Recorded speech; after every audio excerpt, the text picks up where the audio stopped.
ಸಾಕ್ಷಿಗಳಿಲ್ಲ ಅಂತ ಹೇಳಿದ್ದಾರೆ. ನೀವು ಚುನಾವಣೆ ಸಂದರ್ಭದಲ್ಲಿ ಬಿಜೆಪಿ ವಿರುದ್ಧ ಈ ಆರೋಪವನ್ನು ಮಾಡಿ ಸರ್ಕಾರವನ್ನ ರಚನೆ ಮಾಡಿದ್ರಿ. ಬಟ್ ಈಗ ದಾಖಲೆಗಳಿಲ್ಲ ಅನ್ನೋ ಮಾತನ್ನ ಹೇಳ್ತಿರುವಂತದ್ದು ಹಿಂದೆ ಆಯೋಗ ಇಲ್ಲ. ಅವರಿಗೆ ಸಿಕ್ಕಿರ್ತಕ್ಕಂಥ ಎವಿಡೆನ್ಸಸ್ಗಳು ಇಟ್ಕೊಂಡು ಅವ್ರು ಮಾಡಿರ್ತಾರೆ. ಮತ್ತು ಇನ್ನೂ ಹೆಚ್ಚಿನ ರೀತಿಯಲ್ಲಿ ಅವರು ಇನ್ನೂ ಕಲೆಕ್ಟ್ ಮಾಡ್ಕೋಬೇಕಾಗತ್ತೆ. ಯಾಕೆಂದರೆ ನಾವು ನಮ್ಮಲ್ಲಿ ಚುನಾವಣೆ ಸಂದರ್ಭದಲ್ಲಿ ಅದನ್ನೇ ಮೇಜರ್ ಆಗಿ ನಾವು ಹೇಳಿದ್ದು. ಅವರಿಗೇನು ಎವಿಡೆನ್ಸ್ ಕೊಟ್ಟಿದ್ದಾರೆ ಏನು ಕೊಟ್ಟಿಲ್ಲ ಅದರ ಆಧಾರದ ಮೇಲೆ ಹೇಳಿರ್ತಾರೆ ಅವರು. ಇನ್ನೂ ಹೆಚ್ಚಿನ ಎವಿಡೆನ್ಸ್ಗಳು ಸಿಕ್ಕಿದ್ರೆ ಅಂತಿಮವಾಗಿಯೂ ವರದಿ ಕೊಡ್ಬೋದು. ಇದು ಓನ್ಲಿ ಇಂಟ್ರಿಮ್ ಆಗಿ ವರದಿನ ಕೊಟ್ಟಿರ್ತಾರೆ.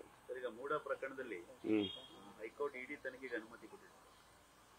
ಅದೇ ನಾನು ನಟೇಶ್ ಅವರ ತನಿಖೆ ಮಾಡಿಲ್ಲ, ಹಾಗಾಗಿ ನಮಗೆ ಅನುಮತಿ ಕೊಡಿ, ಇದು ಈಗ ಮುಚ್ಚೋಗಬಾರ್ದು ಅನ್ನುವಂಥದ್ದನ್ನ ಮೆನ್ಷನ್ ಮಾಡಿದ್ದಾರೆ. ಇಲ್ಲ, ಅಂತಿಮವಾಗಿ ಈಗ ಅವರು ಪರ್ಮಿಷನ್ ಕೊಟ್ಟಿದ್ರೆ ಅವರು ತನಿಖೆ ಮಾಡ್ತಾರೆ. ಕೋರ್ಟ್ ಪರ್ಮಿಷನ್ ಕೊಟ್ಟ ಮೇಲೆ ತನಿಖೆ ಮಾಡಲೇಬೇಕಲ್ಲ, ಮಾಡಲಿ. ಈಗ ಬಿಜೆಪಿ ಅಹೋರಾತ್ರಿ ಹೋರಾಟ ಮಾಡ್ತಿದೆ ಕಾಂಗ್ರೆಸ್ ಸರ್ಕಾರದ ವಿರುದ್ಧ. ಬೆಲೆ ಏರಿಕೆ ವಿರೋಧ ಪ್ರತಿದಿನ ನೋಡಿ, ನಿನ್ನೆ ನಾನು ಕೂಡ ಪ್ರತಿಕ್ರಿಯೆ ಮಾಡಿದ್ದೀನಿ. ಬೆಲೆ ಏರಿಕೆ ಯಾಕಾಗುತ್ತೆ? ಬೆಲೆ ಏರಿಕೆಗಳು ನಮ್ಮ ಪಾಲಿಸಿಗಳ ಮೇಲೆ ಆಗುತ್ತೆ. ಕೇಂದ್ರ ಸರ್ಕಾರ ಪಾಲಿಸಿಗಳನ್ನ ಮಾಡುವಂಥ ಸಂದರ್ಭದಲ್ಲಿ ಅದನ್ನು ಗಮನದಲ್ಲಿ ಇಟ್ಕೋಬೇಕು. ಇದು ಆರ್ಥಿಕವಾಗಿ ಇಂಪ್ಯಾಕ್ಟ್ ಆಗುತ್ತೆ ನಮ್ಮ ಪಾಲಿಸಿ ಅನ್ನೋದನ್ನು ಅವರು ತಿಳ್ಕೋಬೇಕಾಗುತ್ತೆ. ಈಗ ಟ್ಯಾಕ್ಸೇಷನ್ ವಿಚಾರದಲ್ಲಿ ಕೇಂದ್ರ ಸರ್ಕಾರ ಟ್ಯಾಕ್ಸ್ನ ಜಾಸ್ತಿ ಮಾಡ್ತಾರೆ ಅಂತ ಅಂದಾಗ ರಾಜ್ಯ ಸರ್ಕಾರಗಳು ಅದಕ್ಕೆ ಅನುಗುಣವಾಗಿ ಅವರು ರೈಸ್ ಮಾಡ್ಕೋಬೇಕು. ಇದು ನಾರ್ಮಲ್ ಆಗಿ ಇವತ್ತಲ್ಲ, ಹೊಸದಾಗಿ ಏನಾಗಿರೋದಿಲ್ಲ. ಹಿಂದೆ ಪ್ಲಾನಿಂಗ್ ಕಮಿಷನ್ ಇದ್ದಾಗ ಕೂಡ ಅದೇ ರೀತಿ ನಡ್ಕೊಂಡು ಬಂದಿದೆ. ಕೇಂದ್ರ ಸರ್ಕಾರ ಟ್ಯಾಕ್ಸೇಷನ್ ಕಂಟ್ರೋಲ್ನಲ್ಲಿ ಇಟ್ಕೊಂಡ್ರೆ ರಾಜ್ಯ ಸರ್ಕಾರಗಳಿಗೂ ಅನುಕೂಲ ಆಗುತ್ತೆ. ಒಂದು ಪಾರ್ಟು. ಎರಡನೇ ಪಾರ್ಟ್ ಏನು ಅಂದರೆ, ಈಗ ನಾವು 20,000ಕ್ಕೂ ಹೆಚ್ಚು ಟ್ಯಾಕ್ಸನ್ನು ಕಟ್ತಾ ಇದ್ದೀವಿ ಕೇಂದ್ರ ಸರ್ಕಾರಕ್ಕೆ.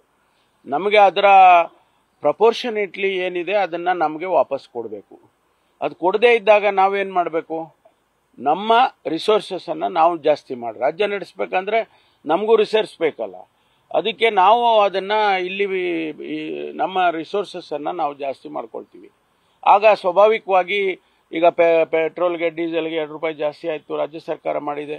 ರಾಜ್ಯ ಸರ್ಕಾರದ ಟ್ಯಾಕ್ಸ್ನಲ್ಲಿ ಕಡಿಮೆ ಮಾಡ್ಬೋದಷ್ಟೇ, ಅದನ್ನು ನಾವು ಕಂಟ್ರೋಲ್ ಮಾಡ್ಕೋಬೇಕಾಗ್ತದೆ. ಇವೆಲ್ಲ ಏನಾಗುತ್ತೆ, ಈ ಟ್ಯಾಕ್ಸ್ ಸ್ಟ್ರಕ್ಚರ್ ಮೇಲೆ ಡಿಪೆಂಡ್ ಆಗಿ ಅದಕ್ಕಾಗಿ ಬೆಲೆ ಜಾಸ್ತಿ ಆಗುತ್ತೆ. ಒಂದು ಬೆಲೆ ಜಾಸ್ತಿ ಆದರೆ, ಡೀಸೆಲ್ ಪೆಟ್ರೋಲ್ ಜಾಸ್ತಿ ಆದರೆ ಇಂಪ್ಯಾಕ್ಟ್ ಯಾರ ಮೇಲೆ ಆಗುತ್ತೆ? ತರಕಾರಿ ಮಾರೋವನ ಮೇಲೂ ಬಂದ್ಬಿಡುತ್ತೆ. ಆದ್ದರಿಂದ ಕೇಂದ್ರ ಸರ್ಕಾರ ಇದನ್ನು ನಿಯಂತ್ರಣದಲ್ಲಿ ಇಟ್ಕೊಂಡ್ರೆ ಮಾತ್ರ ಈ ಬೆಲೆಗಳು ನಿಯಂತ್ರಣದಲ್ಲಿ ಇರ್ತಾವೆ. ಹೌದು, ಸಾಕಷ್ಟು ವಿರೋಧನೂ ಇತ್ತು. 288 ಜನ ಪರವಾಗಿ ಹಾಕಿದ್ದಾರೆ. ಅದರಿಂದ ರಾತ್ರಿ 1 ಗಂಟೆನಲ್ಲಿ 1.5 ಗಂಟೆನಲ್ಲಿ ಪಾಸ್ ಮಾಡ್ಕೊಂಡಿದ್ದಾರೆ. ಬಹಳ ಜನ ಇದಕ್ಕೆ ವಿರೋಧ ಇದ್ದಾರೆ. ಸಾಮಾನ್ಯವಾಗಿ ಮುಸಲ್ಮಾನ್ ಸಮುದಾಯದವರು ಜೊತೆಗೆ ಬೇರೆ ಬೇರೆಯವರು ಕೂಡ ಇದನ್ನು ರಾಜಕೀಯವಾಗಿ ಉಪಯೋಗಿಸ್ತಾ ಇದ್ದ ಕೇಂದ್ರ ಸರ್ಕಾರ ಅನ್ನೋ ಅರ್ಥದಲ್ಲಿ ವಿರುದ್ಧ ಇದ್ದಾರೆ. ಈಗ ಪಾಸ್ ಆಗಿದೆ. ಅದರ ಮುಂದಿನ ದಿನದಲ್ಲಿ ಏನಾಗುತ್ತೆ ನೋಡೋಣ.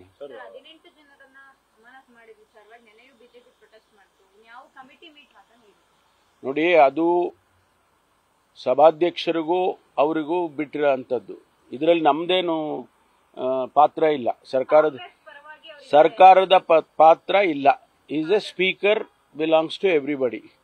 ಅದನ್ನು ನಾವು ಆಯ್ಕೆ ಮಾಡುವಾಗ ಯುನಾನಿಮಸ್ ಆಗಿ ಅವ್ರನ್ನ ಆಯ್ಕೆ ಮಾಡಿದ್ದಾರೆ. ಬಿಜೆಪಿಯವರು ಅವ್ರನ್ನ ಆಯ್ಕೆ ಮಾಡಿದಾರಲ್ವಾ, ಅವರು ಇವ್ರ ಪರವಾಗಿ ಅವ್ರ ಪರವಾಗಿ ಮಾಡೋಕ್ಕಾಗೋದಿಲ್ಲ. ಸಭಾಧ್ಯಕ್ಷರ ಪೀಠದ ಹತ್ತಿರ ಶಾಸಕರು ಹೋಗಿ ಗಲಾಟೆ ಮಾಡಿದಾಗ, ಪೇಪರ್ ಹರಿದಾಕಿ ಅವ್ರ ಮುಖದ ಮೇಲೆ ಎಸೆದಾಗ ಯಾವ ಸಭಾಧ್ಯಕ್ಷರು ಅವರ ನಿಯಮಗಳನ್ನು ಇಂಪ್ಲಿಮೆಂಟ್ ಮಾಡದೇ ಇರ್ತಾರೆ ಹೇಳಿ ನೋಡೋಣ. ಅದನ್ನು ಅವ್ರು ಮಾಡಿದ್ದಾರೆ. ಅದು ಅವರು ಎಕ್ಸ್ಪೆಲ್ ಮಾಡಬೇಕಾದ್ರೆ ಅವರು ಕೂಡ ಎಲ್ಲವನ್ನೂ ಕೂಡ ಪರಿಶೀಲನೆ ಮಾಡಿ ಹೆಚ್ಚು ಕಡಿಮೆ ತಾವು ನೋಡಿದ್ರಿ 2-3 ಗಂಟೆ ನಡೀತದು. ಅಂಥ ಸಂದರ್ಭದಲ್ಲಿ ಅವರು ಎಷ್ಟು ಪರಿಪರಿಯಾಗಿ ಕೇಳ್ಕೊಂಡ್ರು, ನೀವೆಲ್ಲ ಕೆಳಗಡೆ ಹೋಗಿ ನಿಮ್ಮ ಸ್ಥಾನಗಳಿಗೆ ಹೋಗಿ ಅಂಥೇಳಿ ಅವರು ಕೇಳ್ಕೊಂಡಿದ್ದಾರೆ. ಅವರೇನು ಸೋಮೋಟ ಹಾಗೆ ಮಾಡಿಲ್ಲ.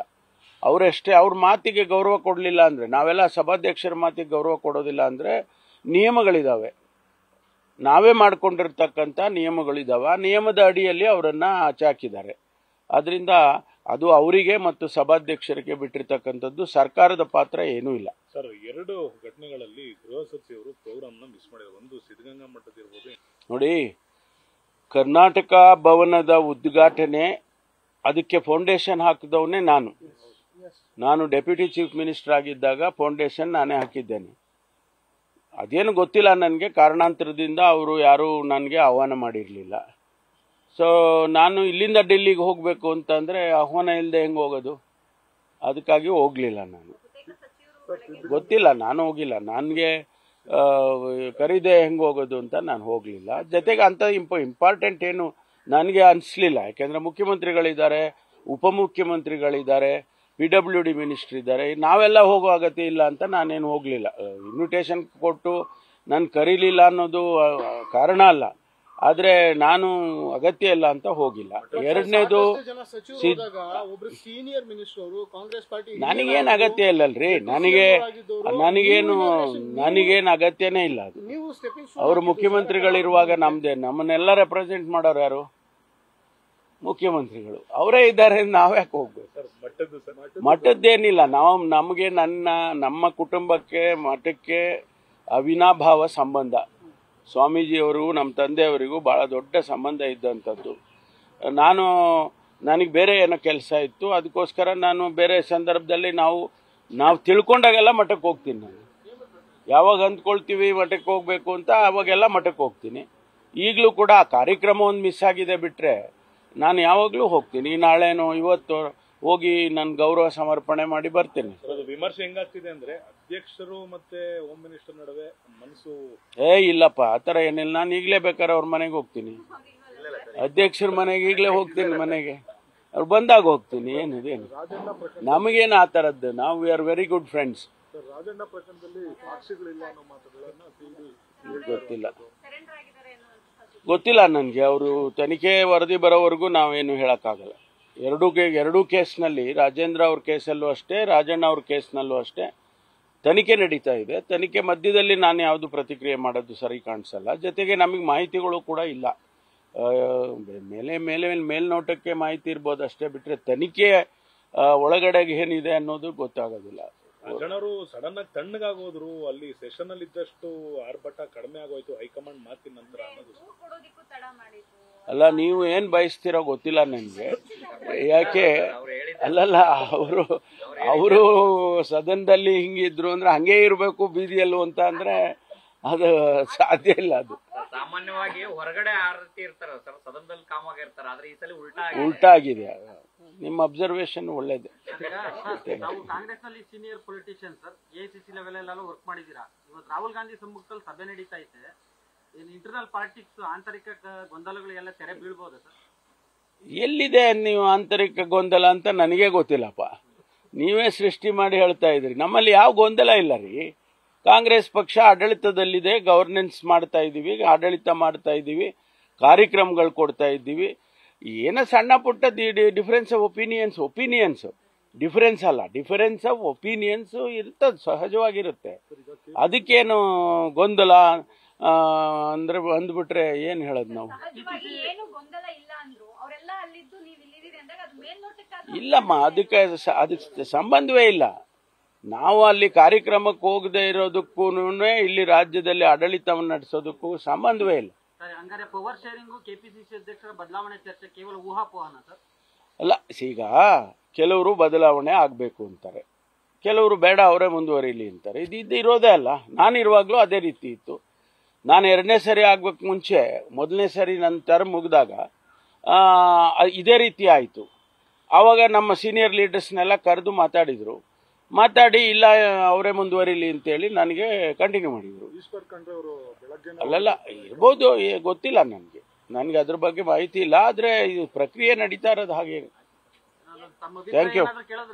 ಯಾರು ಏನಕ್ಕೆ ಗೊತ್ತಿಲ್ಲ ಇಲ್ಲ, ಯಾರು ನಾನು ಕೇಳೂ ಇಲ್ಲ. ಅದು ಆ ವಿಷಯನೇ ಬಂದಿಲ್ಲಪ್ಪ.